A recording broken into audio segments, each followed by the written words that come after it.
Hello, welcome back to fashion. Turkish ഷിഫോണിൽ വന്നിരിക്കുന്ന ഒരു അടിപൊളി സാരിയാണ് ഞാനിപ്പോൾ വെയർ ചെയ്തിരിക്കുന്നത്. ഇത് നമുക്ക് 2 ഷെയ്ഡ്സിൽ അവൈലബിൾ ആണ്. ഫസ്റ്റ് വണ്ണാണ് ഈ ഒരു പീച്ച് ആൻഡ് ഒരു ഓഫ് വൈറ്റ് കോമ്പിനേഷനിൽ വരുന്നത്. ഫുൾ ബോഡി ത്രൂ ഔട്ട് നല്ല ഭംഗിയുള്ള ഒരു പ്രിൻ്റാണ് ഇതിൽ കൊടുത്തിരിക്കുന്നത്. ബോഡി ത്രൂ ഔട്ട് ഈ ഒരു ലീഫ് പാറ്റേണിലുള്ള ഒരു ജിയോമെട്രിക് പാറ്റേണും ലീഫ് പാറ്റേണും ഒക്കെ കൂടിയിട്ടാണ്. അതേപോലെ ബോർഡേഴ്സ് വരുമ്പോൾ ഈ ഒരു രീതിയിലാണ് വന്നിരിക്കുന്നത്. പല്ലു ഒരു ലൈറ്റ് ഒരു ഗ്രേ ഷെയ്ഡിലാണ് പല്ലു കൊടുത്തിരിക്കുന്നത്. ഇതാണ് ഫസ്റ്റ് ഷെയ്ഡ് വരുന്നത്. ഇതാണ് സെക്കൻഡ് ഷെയ്ഡ് വരുന്നത്. നല്ല ഭംഗിയുള്ള ഒരു ലീഫ് ഗ്രീൻ ഷെയ്ഡിലാണ് വന്നിരിക്കുന്നത്.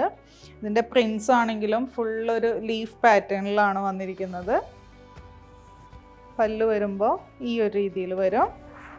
അതേപോലെ ബ്ലൗസ് പീസ് നല്ല കോൺട്രാസ്റ്റ് ആയിട്ടാണ് ബ്ലൗസ് പീസ് കൊടുത്തിരിക്കുന്നത്. അപ്പോൾ ഇതിൻ്റെ ഭയങ്കര ബഡ്ജറ്റ് ബൈ ആയിട്ടുള്ളൊരു സാരിയാണ്. ഇതിൻ്റെ റേറ്റ് വന്നത് 570. അപ്പോൾ ഇതിൽ രണ്ടിൽ ഏതെങ്കിലും കളർ ഇഷ്ടമായിട്ടുണ്ടെങ്കിൽ വാട്സപ്പ് ത്രൂ ഓർഡർ പ്ലേസ് ചെയ്യുക. താങ്ക്